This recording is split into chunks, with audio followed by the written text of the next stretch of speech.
C'est parti. Bienvenue avec nous sur cette vidéo. Nous sommes actuellement en direct de Saint-Etienne. Pas si en direct si vous êtes actuellement en train de voir cette vidéo sur YouTube, ce qui sera très sûrement votre cas. Je vous prie de nous excuser pour le bruit autour. C'est un premier essai au sein de la Ligue de Saint-Etienne qui se déroule à la taverne du Gobelin Farci. Nous avons à notre gauche Maxime Siriuski qui est habituellement un arbitre et organisateur acharné au tournoi. Il organise plusieurs tournois par mois, notamment lors du week-end du 20 et 21 octobre. Il organisera les pré-releases, les avant-premières de la série Tonnerre perdu, un moment de fête magnifique. Vous venez, vous n'avez pas besoin d'avoir vos propres cartes. Simplement, vous venez avec votre sourire, vous recevez un kit qui contient 4 boosters et des cartes pour vous aider à construire votre deck. Et à la fin du tournoi, vous repartez avec 3 boosters de plus. Pour 20 €, je trouve que c'est une très bonne occasion de s'amuser, d'apprendre à jouer, de faire des connaissances, récolter des cartes en s'amusant. Et à notre droite, nous avons Nicolas Claude qui joue depuis récemment. Bonjour Nicolas. Voilà. En ce qui concerne les decks joués, nous commençons avec une petite surprise puisqu'à gauche, Maxime a été récemment tenté par la nouveauté révélée au régional de Francfort fin septembre. Il joue un deck basé sur des Pokémon qui sont typiquement des Pokémon du Sud. Ils sont pas pressés, ils attendent tranquillement. Par exemple, on peut voir qu'il y a en avant le Hoopa de la série Légende Brillante. Son talent, il dit qu'il est immunisé contre les attaques des Pokémon X et GX. Donc il est là, tranquillement à attendre. Idéalement, il faudrait que ce Hoopa attaque, mais en fait, c'est pas le but du deck de Maxime. Comme vous allez voir, son but, c'est pas d'attaquer. C'est d'être sûr que son adversaire n'attaquera pas. Et c'est là-dessus qu'il va énormément se capitaliser. À côté de ça, en partenaire, vous pouvez voir un Onix et un Welmer. Ces deux Pokémon sont voués à évoluer. Par exemple, le nouveau Steelix, il a 190 PV, ce qui est assez énorme pour un Pokémon qui n'est pas un GX. En plus, il y a la poêle à frire métallique qui permet de rendre encore plus défensif le Steelix. Donc encore plus difficile de lui faire le moindre dégât. Et ça va être un vrai défi pour Nicolas de passer outre ces Pokémon qui sont là... tel Marseille, à attendre tranquillement que la vie se passe et que les adversaires se vident de leurs ressources. Là-dessus, on peut voir que Nicolas a commencé à dévoiler son jeu. Il utilise Givrali GX, un Pokémon dans la famille des Volis qui a un but également qui est d'embêter l'adversaire. Il va attendre tranquillement. Il va bloquer tous les talents des Pokémon GX et X de Maxime. Si t'en es que Maxime en a un, et c'est la grande question que nous allons devoir observer par nous-mêmes. Et donc c'est ce qui fait la force de ce Givrali de type O. À côté de ça, Givrali possède deux attaques qui se combinent assez bien l'une et l'autre. Notamment pour commencer, l'attaque principale de Givrali affiche 90 dégâts et permet d'infliger 30 dégâts à un Pokémon qui attend sur le banc. Et l'attaque GX de Givrali, elle a un effet qui est très appréciable. Il permet d'affliger 30 dégâts pour chaque marqueur de dégâts sur le Pokémon que l'on touche. Donc c'est un Pokémon GX qui était un petit peu entamé précédemment par les 30 dégâts étalés via la première attaque de Givrali. Vous pouvez atteindre des sommes qui montent. Si c'est 30 dégâts qui reposent sur un Pokémon, ça fait déjà une attaque GX qui fait 150 dégâts, 150 plus 30, 180, ça met déjà KO pas mal de Pokémon en jeu dans le metagame. Par contre, si c'est son 60 dégâts, eh bien, c'est-à-dire 2 attaques successives à viser, il peut aller assez loin quand même dans les dégâts. Ça ferait donc, combien ça fait 50 fois 6, ça fait 300. Donc ça met KO n'importe quoi. Donc là on peut voir que Maxime prend son temps, après tout... c'est le but de son deck. Et de l'autre côté, Nicolas a le temps de s'installer, de se mettre en place. On peut voir d'ailleurs que Givrali est enfin à la position active. Avec quand même un choix assez intéressant, Sablette d'Alola, qui est quand même assez peu courant dans les decks. Et on va voir quel rôle il est censé remplir. Donc là, on peut voir Nicolas utiliser l'attaque de Givrali GX. Il ne peut malheureusement faire aucun dégât à ce Hoopa. Il peut cependant viser plus loin le Steelix. Je vous prie de m'excuser un instant. Voilà à poil.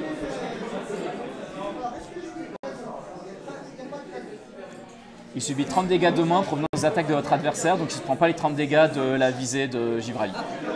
Donc les 30 dégâts s'en vont. Je pensais que c'était dommage. Vous pouvez les mettre ailleurs ou pas? Vous pouvez les mettre ailleurs et tout? Bon, si tu me laisses le choix. Et il se trouve que les dégâts invisés infligés par l'attaque de Givrali à un Pokémon de banc sont malheureusement avortis par la poêle en métal. Et donc de ce fait, si Steelix est le Pokémon visé, il se prend 30 dégâts moins 30 à cause de la poêle en métal. Il se prend malheureusement 0 dégâts. C'est pourquoi Maxime a proposé à son adversaire de choisir un autre Pokémon pour cible de cette attaque.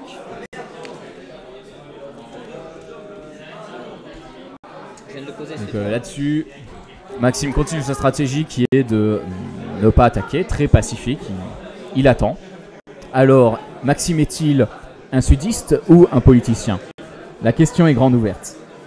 En attendant, Maxime a réussi avec son précédent maillet écrasant à retirer la double énergie incolore de Nicolas, de son Givraligi GX. Sachant que les temps ont un petit peu changé depuis la dernière fois et ça fait déjà une double énergie incolore qui a été grillée, bien que Nicolas en joue sûrement 4. Reste encore à savoir combien de temps arrivera-t-il à tenir avec ces 4 doubles énergies incolores, sachant que nous n'avons plus beaucoup de moyens de récupérer des cartes de la pile de défausse de nos jours et encore moins des énergies spéciales. Avant, nous avions, il y a quelques mois de cela, nous avions charge spéciale qui permettait de remettre 2 énergies spéciales de la pile de défausse dans le deck. Et nous avons perdu cette carte depuis le 1er septembre en disant au revoir au bloc XY en entier. Ce qui pose la question, que faisons-nous avec ces énergies spéciales dès lors qu'elles rentrent en défausse? Une solution c'est, eh bien, tant pis, nous acceptons la perte. D'autres peuvent se dire, non, non, non, non, je dois trouver une solution. Et nous allons donc voir ce que Nicolas a choisi de ce point de vue-là.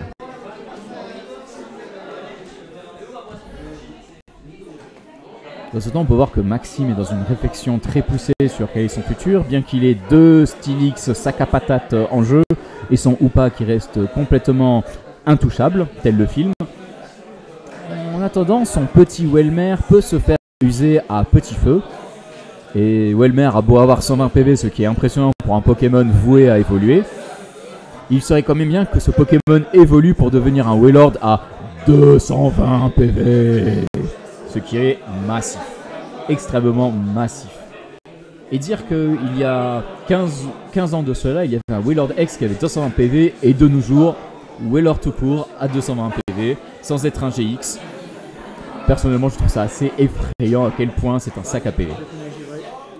Donc là, du côté de Nicolas, il continue de faire ce qu'il peut faire de mieux. Et pour l'instant, c'est d'essayer d'abattre ce Welmer qui repose tranquillement sur le banc, qui n'a pas encore évolué. Maxime aimerait bien récupérer une carte qui lui permettrait de se sortir de cette menace du Wailord de Mikao. En l'état, il a plusieurs options qui lui sont à sa disposition. Voyons voir s'il les obtient pendant ce tour. Ce serait assez intéressant à observer. Du côté de Maxime, qui réfléchit bien. Avec une main qui commence à être une main accordéon, il a déjà une dizaine de cartes en main, si ce n'est plus. C'est un moment assez tendu. Il décide de passer son tour et son Welmer a déjà 90 dégâts sur lui. Et donc une attaque de plus de Givraligi GX qui vise par ricochet le Welmer. Et ce sera le terrible KO. Ce qui peut arriver à moins que Nicolas ait d'autres plans en vue afin d'installer quelque chose à plus long terme. C'est quelque chose que nous pouvons voir aussi également. Pour l'instant, on peut voir que Nicolas se prépare un deuxième Givraligi GX dans la possibilité que l'un se fait mettre KO. Voyons voir là-dessus, c'est une stratégie qui paye. Ah, on peut voir que Nicolas a décidé de plus s'anticiper sur le long terme et il prévoit déjà de blesser ce Steelix, ce deuxième Steelix sur le banc qui n'a pas de poil à frire métallique, ce qui lui permet donc d'encaisser des dégâts assez présents et ça permet de préparer un plan sur la longue durée. On va voir un petit peu ce que Nicolas nous réserve. Tandis que Maxime doit nous prouver qu'il est venu pour faire quelque chose alors que la stratégie de son deck, c'est la stratégie la plus immobile possible. Le but c'est de ne rien faire. Et on peut voir très intéressant une nouvelle addition dans le jeu qui est vraiment très surprenante et qui va vraiment apporter des émules au niveau de l'équilibrage, c'est la révolution de pierre. Ce qu'elle fait, c'est que on peut aller chercher 3 cartes dans son deck. Notre tour se termine immédiatement, mais on a eu les 3 cartes qu'on voulait. C'est quelque chose qui est assez intéressant. Elle est très souvent utilisée dans les decks qui ont des Pokémon évolués. Cela permet de très confortablement préparer un tour prochain. Et puisque énormément de cartes permettant de remélanger la main de l'adversaire ont disparu du metagame, notamment la très célèbre carte N, eh bien ça fait que si tu as une carte en main, tu peux la garder pendant longtemps. Et donc, dans le cas de résolution de pierre, ça finit le tour, mais Maxime a réussi à récupérer 3 cartes de choix, 3 cartes de valeur. 3 cartes qui lui permettront de faire la différence et de réagir à ce que Nicolas pourrait présenter comme menace. Et pour l'instant, du côté de Nicolas, on essaie encore d'observer où sont les sableros d'Alola. Ah, il prévoit un Guzma et il va mettre en avant le Steelix qui est protégé par la poêle à frire. Comme ça, maintenant qu'il est en actif, l'attaque de Givrali inflige 90 dégâts de base et donc même avec la poêle à frire qui réduit ses dégâts, il arrivera quand même à infliger 60 dégâts. Et donc Steelix est à portée de KO de son attaque GX et Wellmer est achevé. Ce qui lui permet donc à Nicolas de prendre une carte récompense d'avance.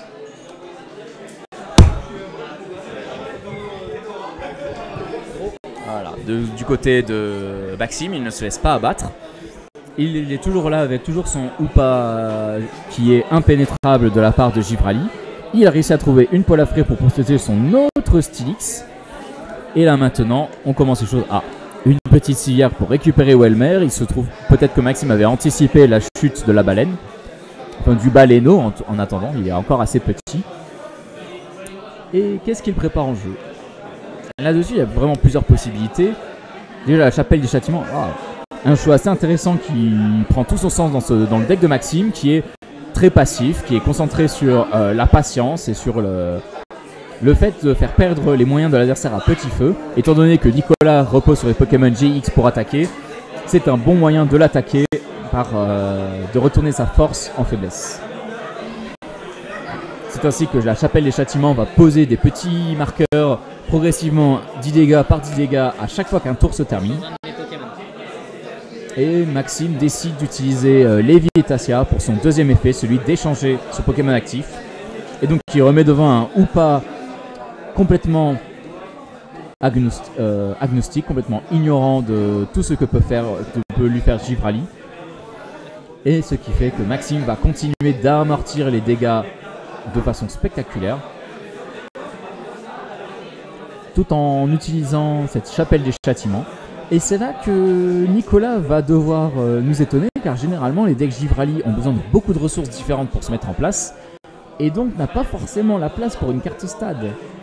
Est-ce que Nicolas joue une carte stade telle que Calling Clapotis, une carte stade très pratique pour chercher les Pokémon de base de type eau, et les mettre sur le banc? Sauf que la force du deck de Nicolas repose sur un Evoli qui est de type incolore, et donc la Calling Clapotis ne profite pas tant que ça au deck. Est-ce que Nicolas joue une autre carte qui pourrait l'aider? Là-dessus, il y a beaucoup d'inconnus. On va voir ce que Nicolas nous réserve. En attendant, il a pris un Sablero d'Alola qui permettra à Nicolas d'avoir un peu plus de force au niveau de la pioche et d'essayer d'avoir un peu plus de solutions face à la menace, la force tranquille du deck de Maxime. La force tranquille, on dirait un slogan politique. De ce point de vue-là, choix intéressant, un Goopix d'Alola qui récupère une énergie. Généralement, Goopix est utilisé pour sa première attaque qui permet gratuitement d'aller chercher des Pokémon dans le deck, c'est très pratique. Mais s'il a des énergies, c'est que ce Goopix a peut-être comme intention d'évoluer. Alors va-t-il évoluer en Fenard d'Alola de la série Ombre Ardente et qui est immunisé au Pokémon GX? Ou bien est-ce que c'est le Fenard d'Alola GX qui a des possibilités d'attaque assez intéressantes? C'est quelque chose que nous allons devoir voir prochainement.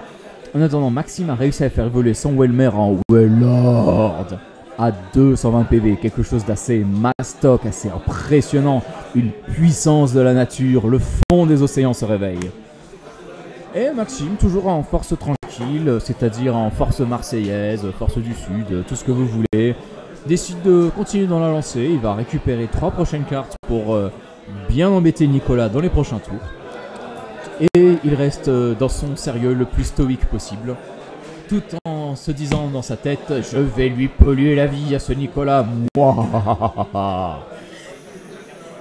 Et c'est ainsi que les dégâts continuent de s'accumuler sur les Givrali, lentement mais sûrement. C'est la doctrine des plans les plus démoniaques possibles. Pour ça, je vous renvoie à tous les jeux vidéo que vous préférez, les Final Fantasy, les Call of Duty et autres. Tout est une question de stratégie au long terme. Et on peut voir que Nicolas a sorti le nettoyeur de terrain. C'est une des façons de se débarrasser de cette chapelle des châtiments, ma foi, bien embêtante. Et en plus, c'est un choix intéressant. Il a décidé de retirer, puisqu'il doit retirer, il peut retirer jusqu'à 2 cartes parmi des outils et des stades. Il avait le choix entre retirer la poêle à frire du Stylix, qui a déjà 60 dégâts sur lui, ou celui qui en a 30. Et qui mériterait bien de se faire amocher un petit peu plus pour qu'une attaque GX réussisse en beauté. Et il a décidé de prendre le Pokémon qui avait le moins de dégâts possible et de lui retirer sa protection. Ce qui offre à Nicolas une possibilité d'attaque. Malheureusement, Nicolas a besoin de se débarrasser de ce Hoopa GX. Un Hoopa qui décidément ne veut pas laisser sa place. Ah pardon, c'est un Hoopa ça, c'est pas un Hoopa GX. Hoopa GX c'est dans les prochaines séries que nous le verrons apparaître, mais pas pour l'instant. Pour l'instant, nous avons seulement un Hoopa de type Dark. Et qui ma foi, est très bien représenté en carte. Hoopa, il a fallu beaucoup de temps pour que Hoopa ait enfin des cartes dédiées, mais sous cette forme, la forme pas content. Je sais pas tellement les noms des formes entre le Hoopa qui sourit, qui boit du thé, et le Hoopa méchant qui a plein de points et qui pourrait participer au casting de Dragon Ball Z. Mais sous cette forme assez furax, nous avons vu dans la série Offensive Vapeur à la fois un Hoopa normal et un Hoopa GX qui ont tous les deux été assez importants pour le jeu. Je reprends ça dans ma main. Et là, nous le voyons sous une nouvelle forme qui immobilise complètement les Pokémon X et GX du fait qu'il ne subit absolument rien de leurs attaques. Et du côté de Maxime, il joue Elsamina, la carte préférée des decks qui prennent leur temps. Une combo qui vous risquez de voir au cours de la partie, c'est que généralement Elsamina est utilisée pour récupérer une carte Elsamina et une autre carte supporter Outslan. Et on voit que Maxime a utilisé Elsamina pour notamment récupérer une résolution de pierre pour continuer de faire des dégâts, mais en plus il a pris la chapelle des châtiments de façon à bien mettre Nicolas dans une situation d'échec au roi. Mais Nicolas joue bien des collines clapotis qui lui permettent de chercher les sabelettes, les Goopix, la famille, les amis, tout ça. Et Nicolas compte bien en profiter pour éviter des gros bobos à Givrali. Parce que la vengeance est un plat qui se mange sec, comme disait Marseille. La Friend Ball, la Ball Amie, comment elle se produit? Est-ce que je peux la voir à l'écran, s'il vous plaît? Et donc c'est la Copain Ball, la Ball des amis, des gens heureux, qui permet de chercher un Pokémon du même type qu'un Pokémon en face. Et donc en l'état, il va chercher un Fenard d'Alola. Le Fenard d'Alola qui est immunisé au Pokémon GX. Et Nicolas profite de la colline clapotis pour chercher un Pokémon de base de type eau combat. Je suis absolument surpris que Nicolas n'avait pas cherché un Pokémon combat, n'est-ce pas? C'est énormément surprenant. Non, très clairement, il est allé chercher un autre Goopix d'Alola. Sachant qu'il va faire évoluer un Goopix en Fenard d'Alola simple prochainement. Ah non, on ne peut pas faire évoluer Goopix en Goopix. Excusez-moi, il y a un problème. Appelle les Hendek. Il y a les Hendek qui arrivent. Contrôle vos papiers s'il vous plaît. Voilà. Donc là, c'est là l'évolution est faite proprement. Et on a un Fenard d'Alola qui est assez intéressant dans le sens où il est protégé contre les Pokémon GX. Et pour 3 énergies, il fait 80 dégâts. Ce qui est plutôt sympa. Et c'est à peu près la meilleure option que Nicolas possède pour pouvoir attaquer ce ou pas. Nicolas, est-ce qu'on peut mieux voir les énergies de ton Fenard d'Alola? Voilà, comme ça on peut voir bien mieux qu'il y a 3 énergies, que donc ce Fenard d'Alola a le pouvoir d'achat de faire des attaques. Voilà. Non, Nicolas. Voilà. Il y avait 4 dégâts sur la chapelle. Nicolas pensait que la chapelle du châtiment était encore en jeu, mais non. Donc bien pensé, mais elle était partie.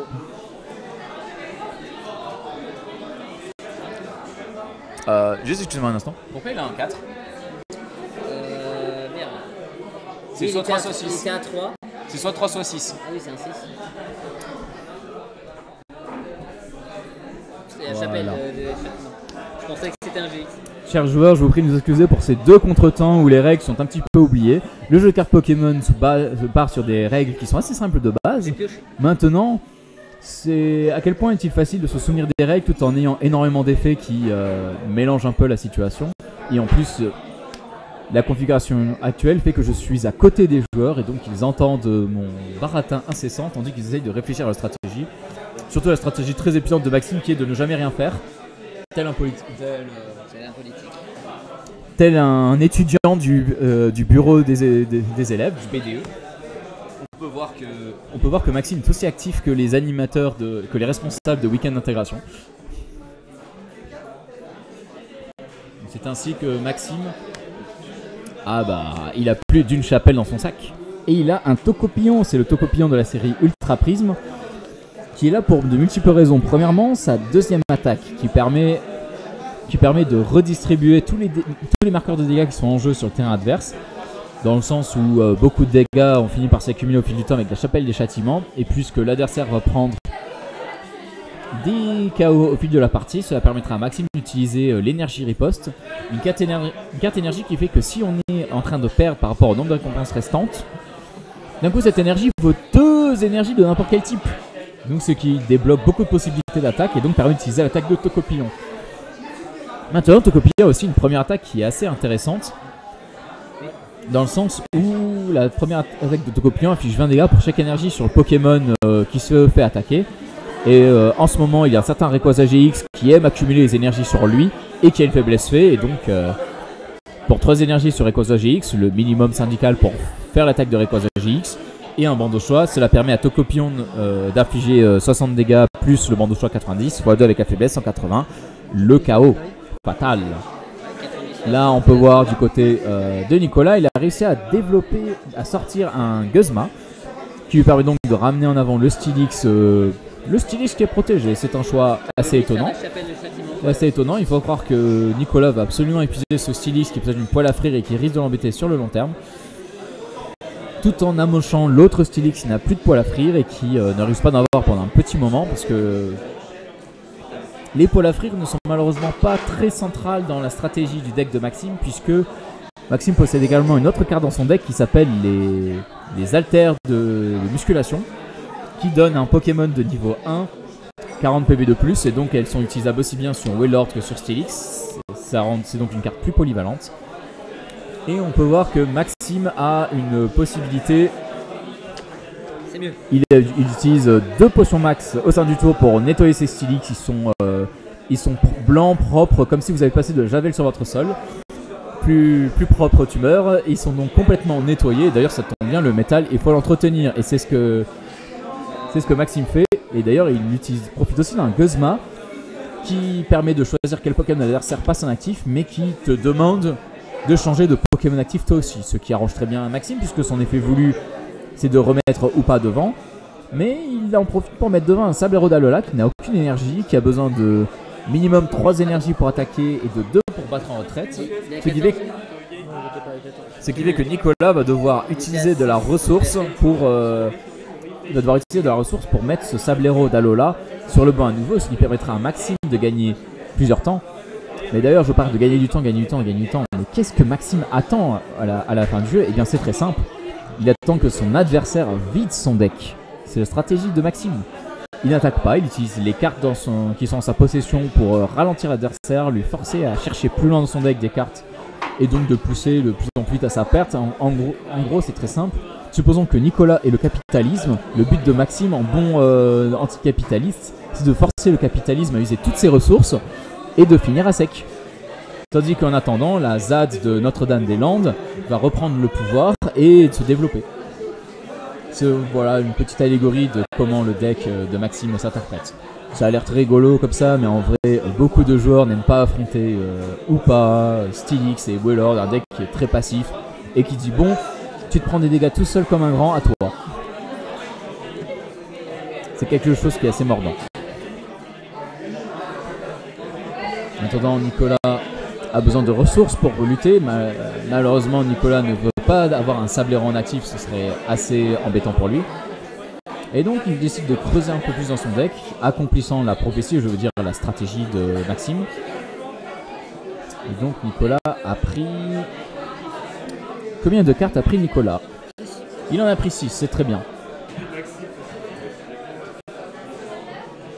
Et maintenant, il est temps de voir quelle sera la stratégie à porter. On peut voir que Sablero d'Alola a déjà obtenu une carte énergie.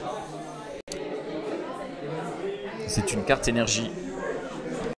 C'est une énergie eau et donc ça ne suffira pas pour battre en retraite.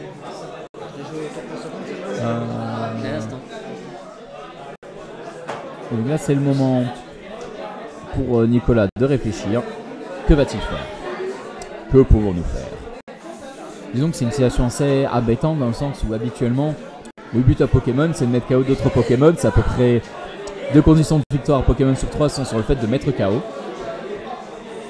Là, tel quel, grâce à ses coins petit, il va pouvoir ralentir l'inévitable, c'est-à-dire l'accumulation de dégâts jusqu'à ce que Tocopillon puisse faire un ravage ou que la chapelle Châtillon fasse des KO naturellement. Mais Nicolas continue d'essayer son plan de jeu qui est de faire des KO alors que Maxime continue d'avoir comme pure deck de ne jamais faire de KO, de jamais attaquer. Attaquer, c'est dépasser. La violence, c'est pas bien. Et donc, en pur bisounours, Maxime a décidé d'être le pacifiste. Pas d'attaque. Et donc en attendant, avec cette résolution de pierre, Maxime a décidé de se fournir de ressources.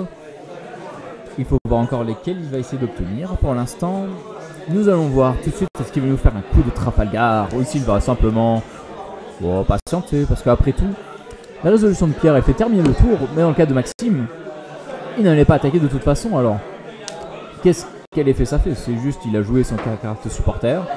Et il aura des actions pour le tour suivant. Donc c'est assez confortable. Donc là, l'avantage c'est que Nicolas a réussi à obtenir assez d'énergie sur ce Sablero qui va donc pouvoir attaquer ou battre en retraite ses selons.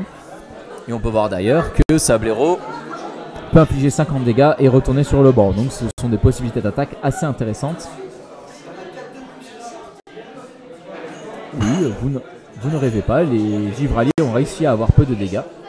Ils ont été soignés entre temps. Et on peut voir que c'est Nicolas qui sort en premier les haltères de culturisme. Et donc là, Nicolas décide déjà de faire 50 dégâts à ce Hoopa qui pourra donc être mis KO par la prochaine attaque de Fenard. Mais en plus ce Fenard qui est assez blindé en PV, il a 110 PV plus 40 accordés par les haltères de culturisme. Et qui peut infliger 80 dégâts à travers son attaque. Mais Maxime a plus d'un tour dans son sac grâce à Bargy. Assez relais de son petit nom anglais, il peut mettre en avant un Tocopillon. Il va mettre devant un Tocopillon, c'est un choix assez étonnant dans le sens où Tocopillon est peut-être le Pokémon qui a le moins de PV de tout le deck.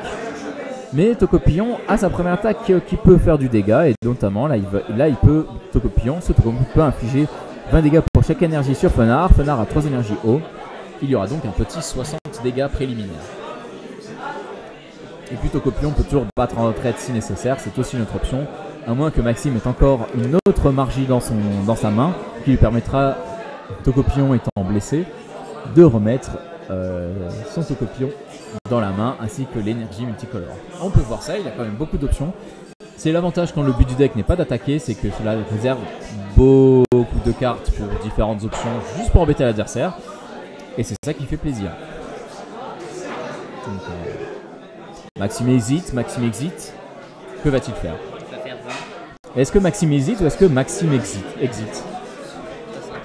Est-ce que Maxime va quitter le jeu? Non, il va attaquer. Il va infliger 60 dégâts.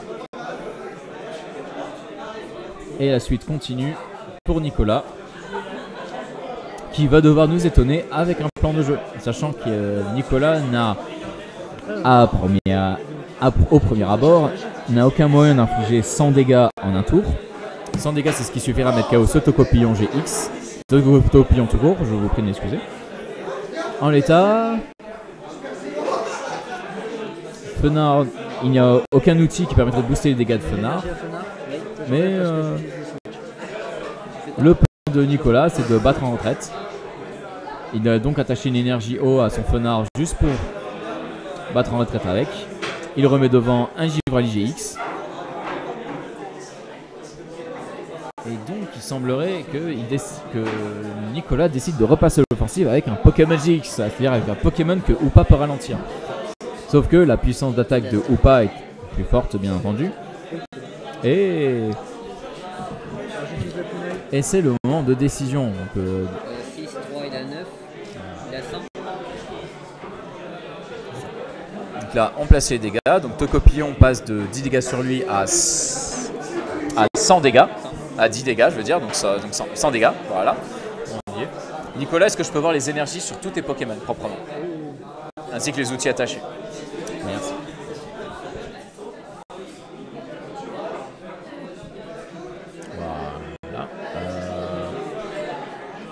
Voilà, 3 énergies sur le Fenard d'Alola, 2 énergies sur Givralix en actif. 3 énergies sur Givralix en actif. Et ce qu'il faut sur l'autre Givralix du banc, donc il y a des Pokémon du coup de Nicolas qui sont prêts à attaquer, qui sont même prêts à aller au combat.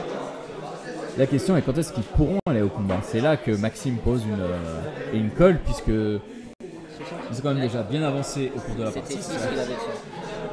Ça fait quand même déjà 30 minutes que Maxime et Nicolas jouent. Mais pour l'instant, il n'y a qu'une seule carte récompense qui a été prise du côté de Nicolas. Il reste encore 20 minutes pour essayer de gagner la partie et ça risque d'être tendu. Tandis que Maxime, en pleine décision sur ce qu'il va faire, il utilise une potion max, ce qui le force à défausser l'énergie attachée à son Tocopillon. Et il va jouer Examina pour récupérer 2 options. Ah, on peut voir la Margie qui attend, qui va servir au prochain tour. Et la chapelle du châtiment qui va servir tout de suite. C'est l'heure des dégâts. Tel qu'on peut le voir. Maxime va continuer la stratégie de la force tranquille. La chapelle du châtiment est une carte qui a d'ailleurs complètement rebattu les cartes. Complètement. Dans le sens où on pourrait s'attendre avec la rotation, ce qui est beaucoup de Pokémon GX en place, qui sont capables quand même, qui ont quand même des rapports énergie, dégâts qui sont bien conséquents, bien appréciables, surtout notamment le Fatal Rayquaza GX. Cela dit, dans le méta actuel, certains decks ont besoin de 2, 3, même 4 tours pour essayer de se mettre en place. Une certaine lenteur, comme on peut le voir même dans cette partie. Et cette lenteur a un effet assez pernicieux. Que se passe-t-il si pendant 4 tours, aucun Pokémon GX ne commence à attaquer? Eh bien, 4 tours, ça veut dire 8 fois un tour est terminé. Eh bien, ça peut quand même faire déjà 80 dégâts, qui fait la différence entre un Pokémon GX à 180 PV et un Pokémon GX à 100 PV. 100 PV, excusez-moi, c'est beaucoup plus facile à atteindre. C'est ce qui a créé quand même une myriade de decks qui profitent de la chapelle des châtiments, qui exploitent la chapelle des châtiments, simplement pour que les Pokémon GX se laissent tuer à petit feu tout seul au cours de la partie et de les achever beaucoup plus facilement. Donc quand un Pokémon GX de niveau 2 à 250 PV, le gain semble relativement faible, mais la plupart des Pokémon GX joués, ils ont entre 170 et 220 PV. Et là, on peut voir du côté de Maxime, il décide d'attacher la deuxième carte énergie de son deck, l'énergie riposte, à son Tocopillon, mais est-ce qu'il va décider d'attaquer avec ou bien il a d'autres plans en jeu? Et là-dessus, c'est la grande question. C'est vraiment un choix intéressant. Que va-t-il décider de faire? Je vais regarder là ta main. Si je trouve 2 cartes énergie, je peux les défausser. N'importe lesquelles. Et là, c'est le moment où nous allons voir les énergies dans la main. Nous allons même voir la main de l'adversaire. Et c'est un choix, assez intéressant. Bon, la perte d'énergie est assez peu préjudiciable vu le nombre d'énergie encore dans la main. Et que le Givralix qui est en actif a de l'énergie à revendre. En attendant, la permutation magique. Maxime est décidé de passer par la permutation magique pour déplacer des dégâts et créer une situation d'inconfort. Donc là, voyons voir. Ça fait 5 ici pour le mettre KO. Tu mets 5 là? Ouais. Très clairement, on peut voir que Maxime va essayer d'abattre ce Fenard d'Alola qui lui pose beaucoup de problèmes. Voilà. Voilà. Attendez un instant. Il avait combien de dégâts le Fenard? 6. Il a une alter? Il avait une alter. Il a l'alter. C'est pour ça qu'il faut bien montrer les cartes. Voilà. Et donc Nicolas vient d'apprendre pourquoi il faut montrer les cartes en avant. Lui-même avait oublié que son Fenard d'Alola avait une alter de culturisme qui offrait 40 PV de plus. Donc là on peut voir que le Givralix GX avait 9 dégâts. Et donc ça fait qu'il a 150, donc ça fait qu'il a besoin. Et là c'est le moment pour Maxime de se souvenir de ses cours de calcul de l'école primaire, de le CP. Non fait qu'en fait il a une formation de comptable, donc il est censé savoir calculer. C'est le moment de se moquer de lui. Bouh Maxime, bouh, tu sais pas compter, tu sais pas compter. Non, c'est méchant. C'est méchant. Revenons à nos moutons.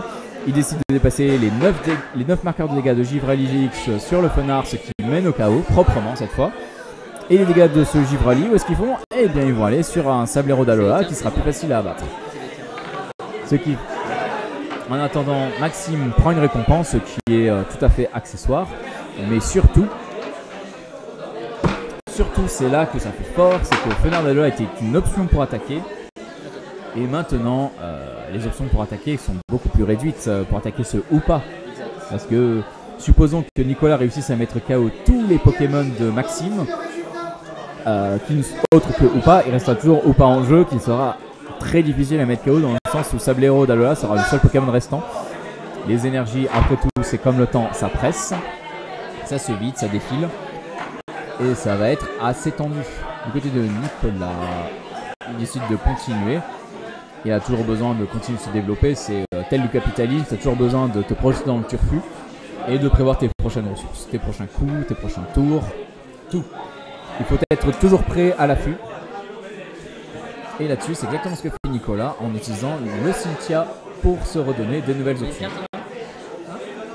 Et en plus de Cynthia, il a toujours en option le Sablero d'Alola qui permet de piocher une carte à chaque tour si on utilise son profit de son talent.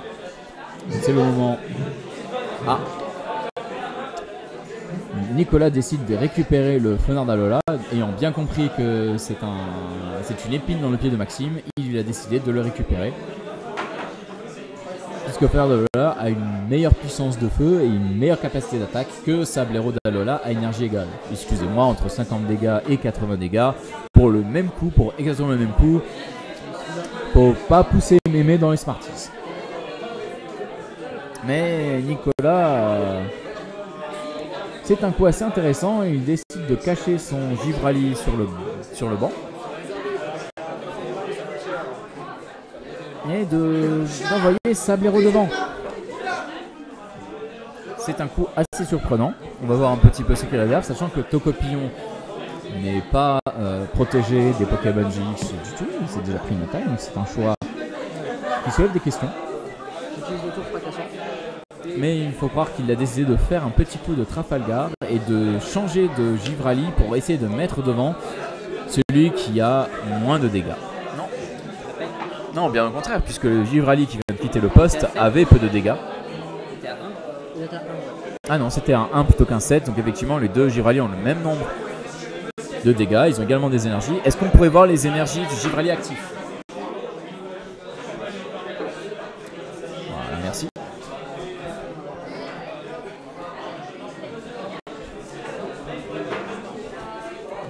Du côté de Maxime, il a besoin de préparer son tour comme il faut, étant donné que Tocopillon était sa possibilité d'attaque.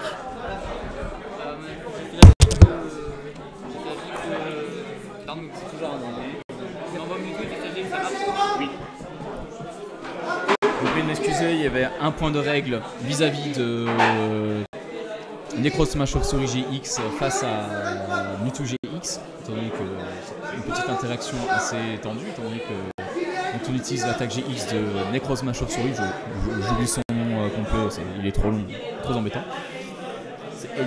L'attaque GX de Necrozma Chauve-souris dit que ce Pokémon est timide et ignore toutes les attaques qui peuvent le toucher pendant le prochain tour. Mais Mewtwo GX, en attaque GX, dit que les dégâts ne sont pas affectés par aucun effet. Donc l'effet de l'attaque GX est ignoré également. C'est un cas où Mewtwo GX traverse toutes les défenses et c'est pour ça qu'il est l'un des Pokémon les plus forts du jeu. Côté de Maxime, il a décidé d'utiliser Gladio pour récupérer une ressource de son deck, qu'il va donc échanger contre la carte de Gladio en question. Qu'est-ce que Maxime a pu décider de la récupérer? Après tant de tours, qu'est-ce qui manquait à Maxime? Et Gladio est aussi une autre carte très appréciée des decks qui prennent leur temps. Étant donné que Maxime n'attaque pas, parmi les 6 cartes qui sont en récompense, il y en a, et ça fait donc 6 cartes auxquelles on n'accède pas au cours de la partie. Bon là 5 étant donné que Maxime a pu prendre les KO. Mais cela ne change quand même pas que ces cartes-là, on en est privé. Et si on a besoin de cartes dont on a besoin, elle est là-bas, enfermée dans les récompenses, Gladio permet de la récupérer. Et là on peut voir un coup assez surprenant de la part d'un Mouscoto qui arrive, puissant comme jamais, en plus avec une énergie chimère pour pouvoir attaquer encore plus fort. Très franchement, ce Mouscoto est une des cartes les plus fortes du format actuellement, Déjà, il a 130 PV, c'est non négligeable pour un Pokémon de base. Il attaque pour une énergie et il fait 30 dégâts. C'est déjà, en lui-même, c'est déjà fort. Et cette deuxième attaque, elle est assez sympa, c'est à 80 dégâts, mais potentiellement 100 ou 120 pour plus pour 3 d'énergie. C'est une base qui est quand même assez solide. Là où ça devient encore plus brillant, c'est que Nicolas n'a plus que 4 récompenses restantes, ce qui fait que la première attaque de Mouscoto n'inflige pas 30 dégâts de base, elle en inflige 120. Donc 120, on rajoute l'énergie chimère qui booste les ultra chimères et qui fait donc que cette attaque est propulsée à 150 dégâts. C'est quand même assez puissant, 150 dégâts. C'est d'une violence. Après, on peut rajouter un bandeau au choix, des dégâts d'une chapelle des châtiments et autres. Et on peut dire que ça caillasse pas mal. Ça caillasse violemment même. Ça caillasse tellement fort que même les grèves sont jaloux. Et c'est un peu ce qui fait de Mouscoto l'une des cartes les plus décisives en ce moment. Et Mouscoto abuse énormément de la chapelle des châtiments qui pose les dégâts lentement mais sûrement. Et Mouscoto est là pour en abuser, pour en profiter, pour ravager.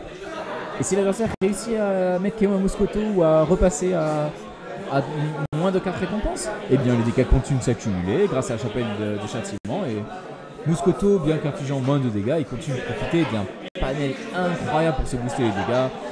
L'énergie chimère, le bandeau choix pour taper sur les GX, Diancie, Prisme étoile de la série Lumière interdite. Très honnêtement, ce Mouscoto est assez gâté. Et c'est pour ça que Nicolas a décidé de le viser. Le but, c'est comme les soldes, tout doit disparaître. Et pour le coup, ne pouvant pas toucher à ce ou pas, Nicolas est obligé de réaliser un plan de jeu plus ralenti. Nous allons donc voir comment Maxime va essayer d'accélérer la vapeur et de pousser l'adversaire à encore plus se vider. Évidemment, déjà, il faut rappeler les dégâts liés à la chapelle des châtiments. Non, pas Sablero, ce n'est pas un Pokémon GX. Ah, quand je vous disais qu'avec beaucoup d'interactions à suivre à la fois, c'est facile d'en oublier les textes et les règles. Et bien Maxime a décidé d'un plan, ma foi, très technique, c'est résolution de PR. J'ai choisi 3 cartes dont je pourrais avoir besoin. Sachant que Maxime a quand même une main très grosse, mais si avec ça il n'a toujours pas les options qu'il veut, c'est tout de même assez inquiétant. Malheureusement, quand il s'agit de choisir 3 cartes, la décision peut être difficile, compliquée, fatale, décisive. Et il semblerait que Maxime ait fait son choix et finalement il a repris les 3 exactes mêmes cartes. Comme quoi à Pokémon, la première intuition est toujours la bonne. Je le dis à toutes les personnes qui font un choix, non, ce Sablero ne se prend pas de dégâts. Voilà, le Sablero il a dit allô là, donc ça a perdu Maxime, il a compris bonjour je prends des dégâts aussi. Donc Maxime nous montre à quel point il est habitué à avoir des Sablero d'Alola. C'est un Pokémon qui d'habitude se met au frais, étant donné que Saint-Etienne n'a jamais de neige, surtout pas en hiver. C'est malheureusement une espèce qu'il a du mal à voir à son quotidien. Du côté de Nicolas, qui profite de ses multiples Sablero d'Alola pour essayer d'obtenir les ressources dont il a besoin. C'est le moment de réfléchir, il a pris une pause du yoga inspiré de Gandhi. Afin de concentrer tous ses chakras, mentalement il se voit déjà dans un épisode de Dragon Ball Z. Peuple de joueurs, donnez-moi votre force, j'ai besoin de réfléchir. Et il espère que tout le monde lève les bras, sauf qu'en fait tout le monde est occupé à faire du bridge. Du côté de Nicolas, il a attaché proprement sur son fenard, montrant qu'il est prêt à l'attaque. Mais en attendant, il est un peu limité à continuer de mousser de dégâts aux alentours. Et donc, c'est la vie qui continue.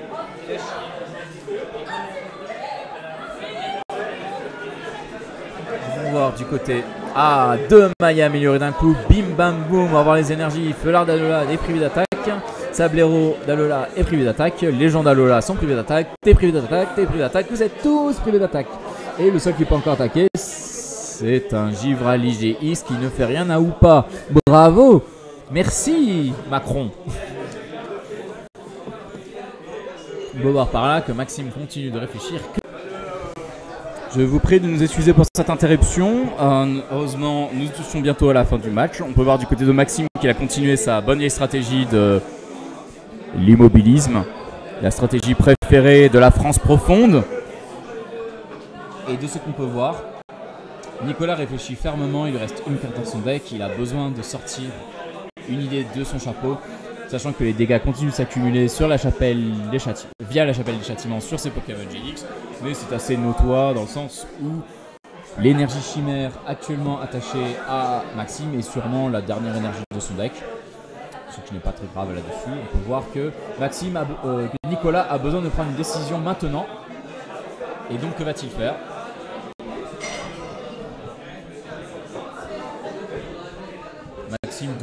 Nicolas doit décider maintenant. Et il continue de viser le Mouscoto. Malheureusement, le Mouscoto a 130 PV, ce qui, du point de vue des dégâts à distance de Givrali, représente 5 attaques. C'est là la différence entre 120 et 130, une différence assez notoire. Et qui d'ailleurs avantage beaucoup Maxime, puisque maintenant il a un pouvoir assez notoire, puisque quel Pokémon peut attaquer du côté A? Maxime décide de priver l'adversaire d'un chaos sur le Mouscoto grâce à cette magie qui attendait depuis des tours et des tours et des tours et des tours, à la base destinée pour un Tocopillon qui a finalement eu encore plus d'utilité à continuer d'attaquer.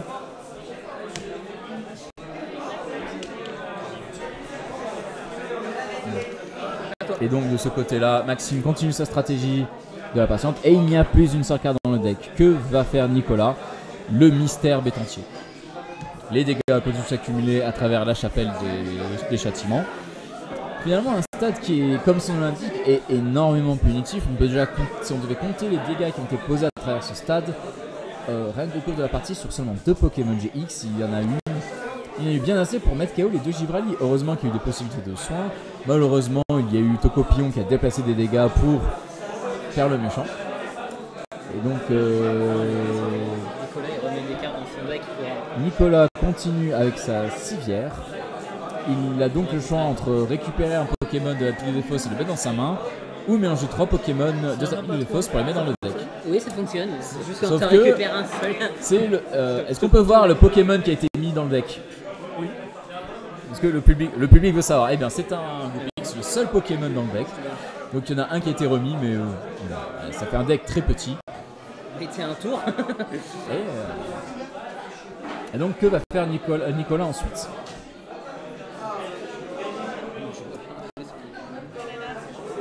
Le suspense est complet. En l'état, on peut voir que Nicolas n'a pas d'option malheureusement. Parce que c'est soit il attaque, soit il décide de battre en retraite, mais avec que des Pokémon qui ne peuvent pas attaquer. Donc la décision est assez facile. Il ne reste plus qu'à Nicolas de prendre ses tripes et d'annoncer sa prochaine attaque. Et voilà. C'est ainsi qu'il a décidé de continuer à attaquer, n'ayant pas beaucoup de choix. Maxime continue son tour, très aimablement. Et la chapelle des châtiments continue de blesser. Et il fait une résolution de pierre pour chercher encore plus de cartes dans son deck. Et de 1, et de 2, et de 3.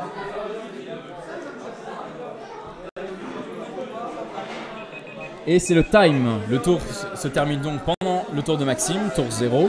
Et donc Nicolas jouera le tour 1, Maxime le tour 2 et Nicolas le tour 3. C'est ainsi que nous rentrons dans la phase finale. C'est notre projet. Nous arrivons. Nicolas va donc piocher pour commencer son tour. Vous n'avez pas de piocher. Tour 1. Que va faire Nicolas?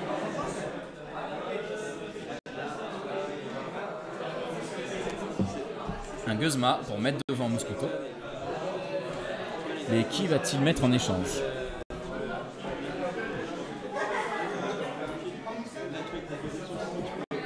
C'est une très bonne question, n'est-ce pas? Ouais, vas-y. Il met devant Givrali, qu'il décide de faire battre en retraite. Afin de continuer à attaquer avec le seul Givrali ayant le seul Pokémon ayant assez d'énergie pour attaquer, qui est Givrali. On peut voir là-dessus. Il utilise son attaque GX pour mettre KO Mouscoto et envoyer cette énergie chimère en zone perdue. Et donc Nicolas prend une récompense.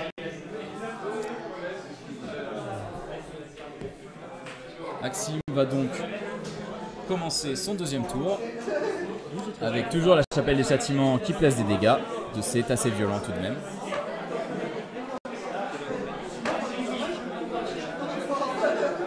quelle est la décision que Maxime va prendre? Il va simplement passer son tour. Et donc Maxime commence son tour avec un deck vide et perd la partie. Félicitations à Maxime pour qui la force de Marseille a payé, a traîné sur les calanques.